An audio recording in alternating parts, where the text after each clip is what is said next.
Let's learn something new. Great idea! Once upon a time, inside your tummy, there is a busy workshop.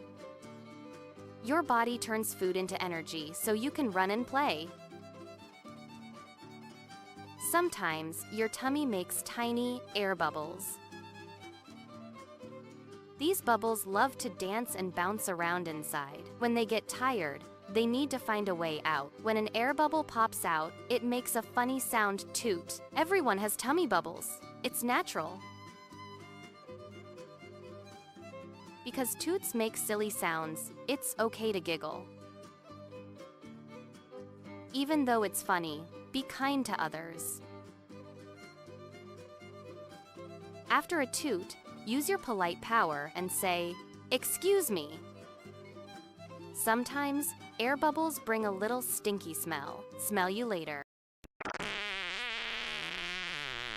Excuse me.